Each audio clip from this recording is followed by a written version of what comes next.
In the early 70s, in his teens, the youthful Apollo began his evangelistic ministry, traveling around the Philippines the whole year round, preaching as much as 7 times a day.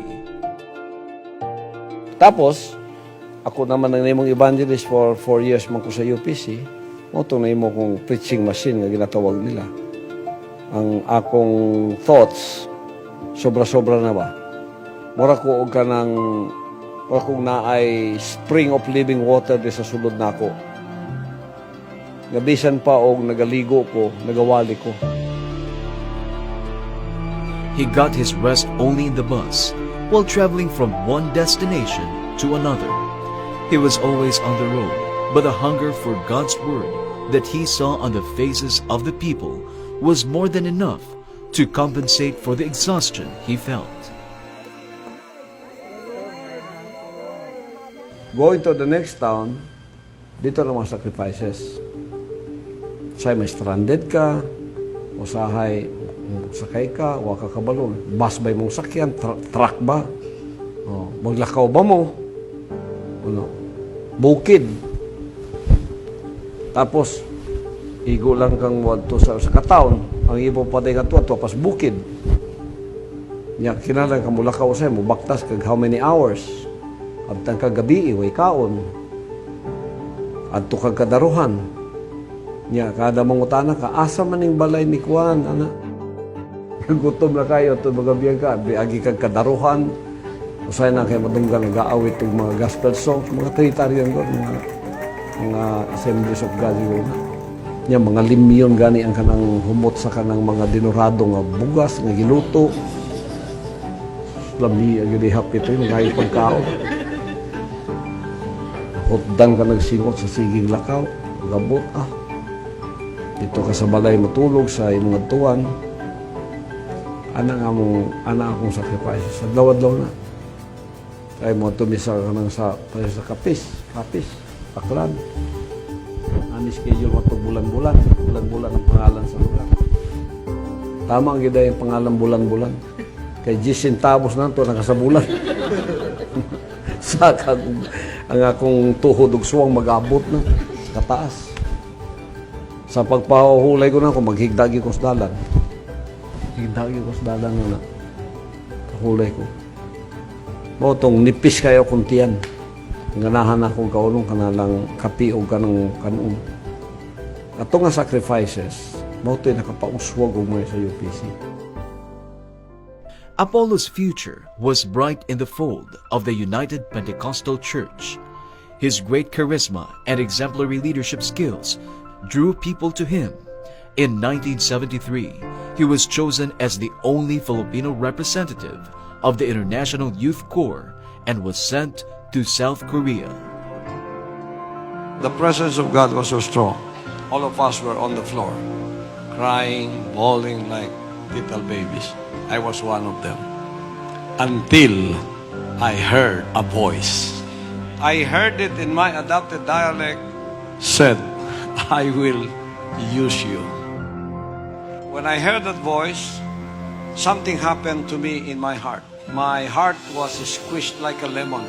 It melted, and the tears just came out of my eyes like a river flowing, unintentionally. That is when you hear the voice of God. That is how you feel.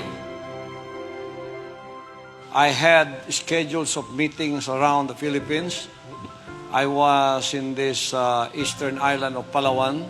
So I was there, 4 o'clock in the morning. I was alone in the airport. I heard that voice again. Now, not once, but 3 times. I will use you. Gamiton taka. Gamiton taka. 3 times. And the same thing happened in my heart. When back in the Philippines, the International Youth Corps visited the country, and as the National Youth President, Pastor Apollo became their coordinator for crusades. His qualities endeared them to him, and before they left, they gave him a Honda 175cc motorbike as a gift, which he was very proud of. But God worked closer to his mighty plan. In the same year, a stranger came to visit him at the Pentecostal mission in Villamor. He introduced himself as Major Sanchez, a Kapampangan man. He told Apollo that he could have more than a motorbike if he would do as he said. God has a plan for you, he said. He invited Apollo to visit him at the Imperial Hotel in Davao City because God had a message for him. Ako, sino kong muni-muni, ana? Sa magkaning mensahe niya sa ako. Kuha ba siya mensahe? Tao mo, taod-taod. Nakakita na kong vision. First time ko nakita inatong klase nga vision. Di ba, first time ko nakadungong tingog, Korea. Kato, first time ko kitag vision nga inatong yun kaklaro. Sige pa kang tanong sa ceiling, ana, tapos nausab na inoon. Naabre na inoon ng ceiling, ana. Kita na nimo, open heaven na. Katong star nga wala nagaana, dako kayo, nagnaong na. Katong bronze cauldron. Ang meaning day sa bronze is judgment po. Is judgment na ang kinabuhi day sa anak.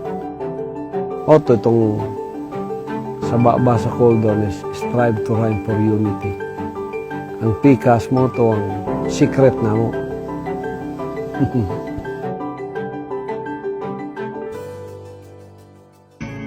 I hope it was God in my heart.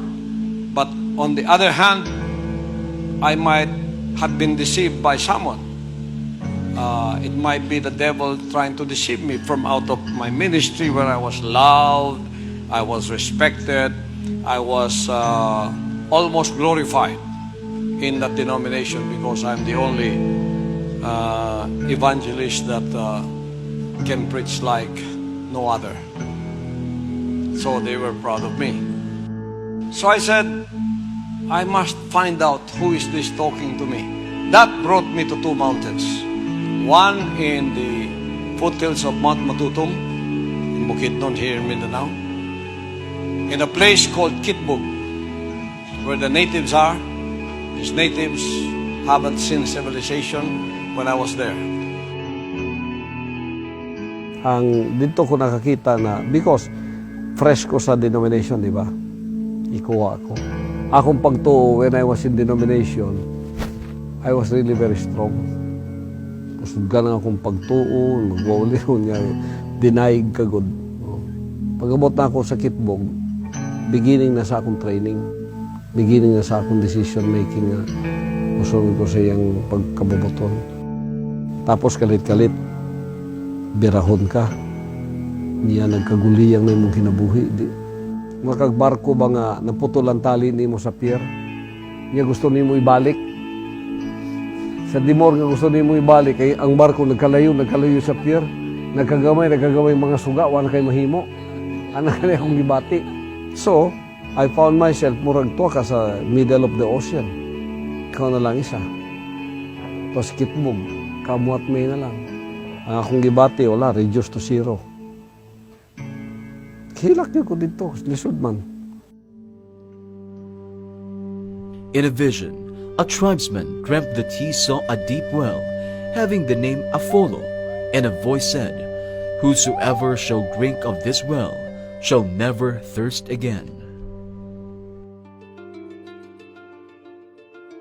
And then, for 1 year, those questions in my heart lingered.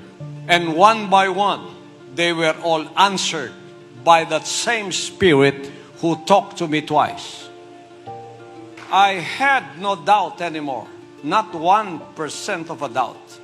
I was 150 to 200% sure that this is a calling coming from God and God alone. And that is all that I wanted to know. And then, the ball is in my hands. All of this is stopped.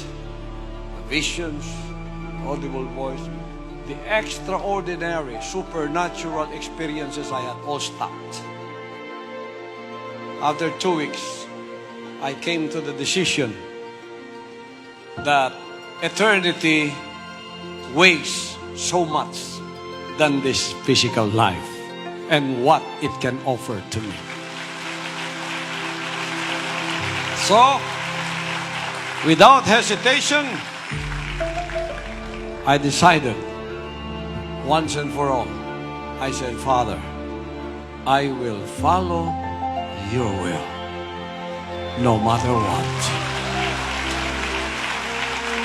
I know I had to pay the price. I know I had to walk in an uncertain future. I know I don't know what lies ahead of me. I know that I will be in a place where the waters are not tested. I know I will be leaving behind and will be burning my bridges behind where I cannot turn back anymore. I know all of that. And I waited and I decided, once and for all, I said to myself, eternity is beckoning me.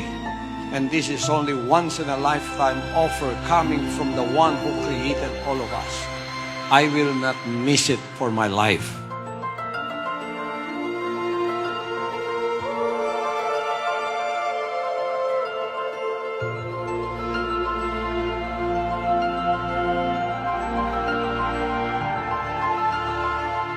The years of 1975 to 1979 were the most important years of Pastor Apollo's life, as Moses was trained in the wilderness for 40 years before he was sent to free the Israelites from Egypt, and as Paul was trained in the desert for 17 and a half years. Pastor Apollo was schooled in the University of the Spirit for 5 years. Finally, on March 20, 1974, while preaching at the small Pentecostal chapel in Tamayon, he was anointed by the Almighty Father.